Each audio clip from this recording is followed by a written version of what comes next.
Greetings everyone, my name is Antics and welcome back to Flantics Chats.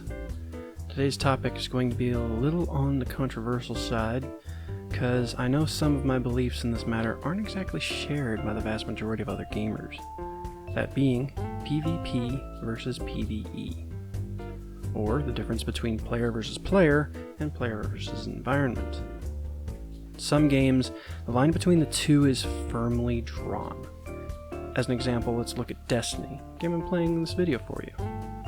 In Destiny, PvP exists in the Crucible, a place where you specifically choose to go in order to face off against other players and test your skills of sorts in an arena combat sense. The entire goal of the thing is to kill other players with a slew of different victory conditions. For example, in this video I'm playing Supremacy, which only awards you points for killing someone if you or teammate picks up a crest dropped by a downed opponent. The goal, overall endgame, is to kill other players. In Destiny's PvE, you team up with other players to face off against various different bad guys, bosses, and environmental hazards in different quests, strikes, and raids. The idea is to work together with other players in order to survive longer and get the quest done easier. In strikes, your goal is to kill an end boss, but a lone task is near impossible. Or it's just a goal that's improbably difficult to reach. So you take the other players that the game matches up with you and team up with them to make the goal easier to achieve.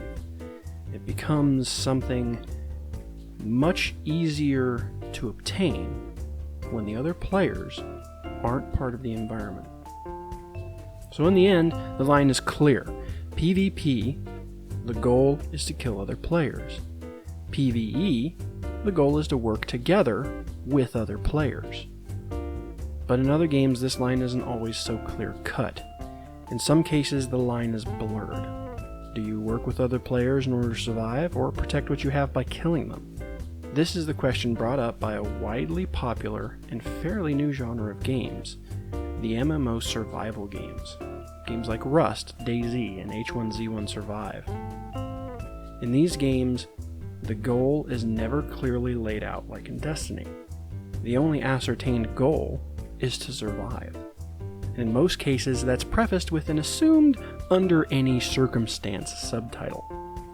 Many people make the great sweeping assumption that these games are PvP titles. But I beg to differ. In PvP, the goal is to kill or compete directly with other players. In games like Rust, direct competition is a matter of choice, not necessity. That's why these titles are PvE. The big differentiation between Destiny's brand of PvE and Rust's brand is that in games like Rust, the other players are part of the environment you're facing off against, rather than being forced as an asset for you to complete the goal easier. So in Rust, you don't have to kill other players. It's a choice, a conscientious decision on your part. Which is what makes griefers that much more intolerable to me in said games. In Rust, you can enjoy the game completely without ever interacting with another actual person in that game. In fact, that's generally how I tend to enjoy the game. But the sweeping belief is that players that specifically go out and try to kill other players are, quote-unquote, just part of the game. It's viewed as part of the landscape, and while that's partly true, it doesn't have to be. Those players are more than capable of helping other people, rather than attacking them. They choose to grieve.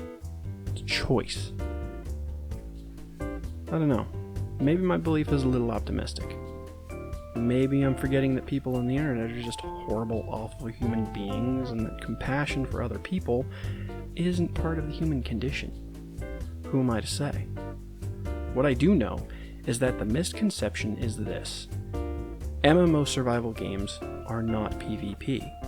They're PvE, with other players being part of that E.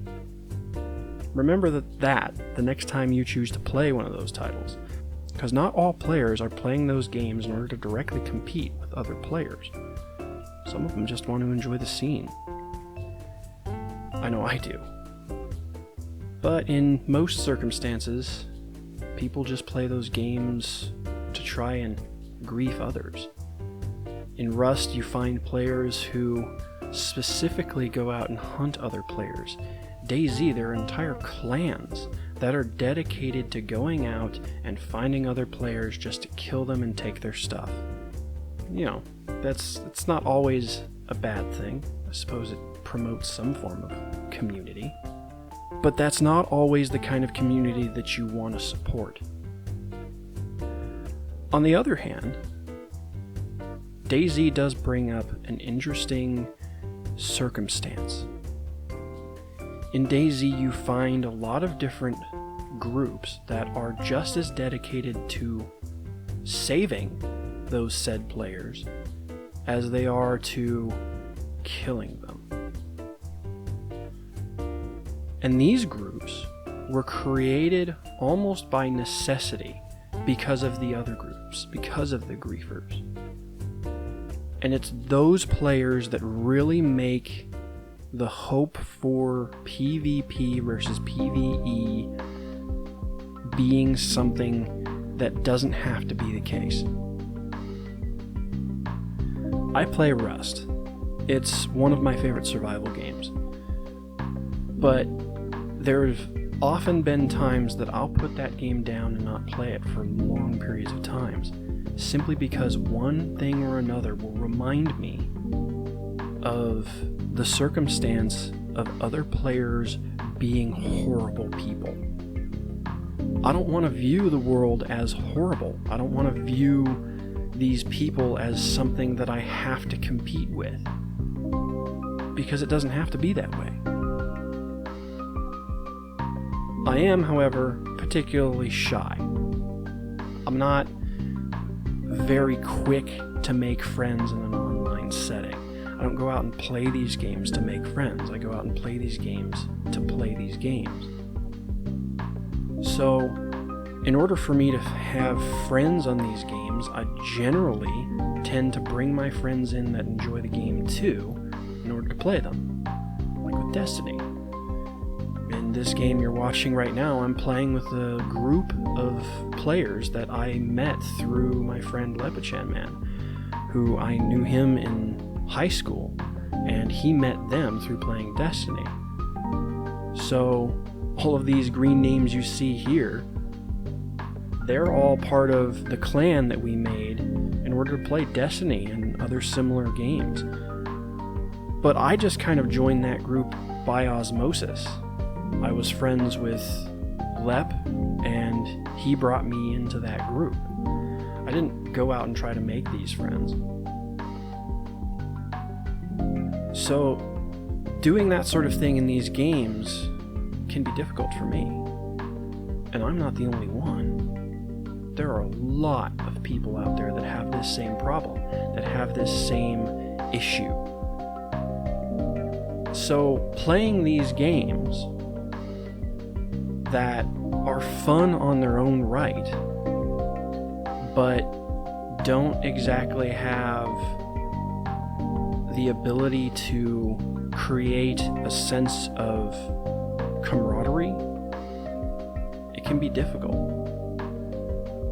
I know that in a game called H1Z1, they do a rather spectacular job of sort of giving you a play area to do a little of both. They separated their PvP into something called King of the Kill. So they have H1Z1 Just Survive and H1Z1 King of the Kill. And in King of the Kill, it's clearly PvP. You're going up against hundreds of other players on this big, huge map, and your whole goal is to kill them and be the last one to survive. That's the goal. So it's clearly PvP. But their other game, Just Survive, it's very similar to Rust or DayZ in the sense that the lines aren't clear. It's not clearly drawn. It's not clearly seen. It's in a matter of saying more PvE. So I guess what I'm really trying to get at here is that being a player that kills other players in these games is a choice. It's something you choose to do. It's the same idea as being someone who tailgates people on the freeway. You don't have to do it. It's generally conceived as acceptable and something that you do, so you do it. But you don't have to. It's a choice. So, again, maybe I'm being optimistic. Maybe I'm being a little bit too naive in this sense, but I do feel like we can be better people by just playing these games the way, not that they were necessarily meant to be played, because these games don't have a way that they're meant to be played. But playing them in the sense that you know other players are part of it. So be nice. You don't have to go out and make friends with these people, but intentionally griefing it's not the answer either. Anyway, I've been keeping a grenade fail counter going, and as you can see here, we have brought the grenade kill counter up to grenade fail counter up to 18. That's right, 18 fails. Anyway, thank you guys so much for watching. If you liked it, don't forget to hit that like button down there for me. And I'll see you guys in the next one. Flantics out.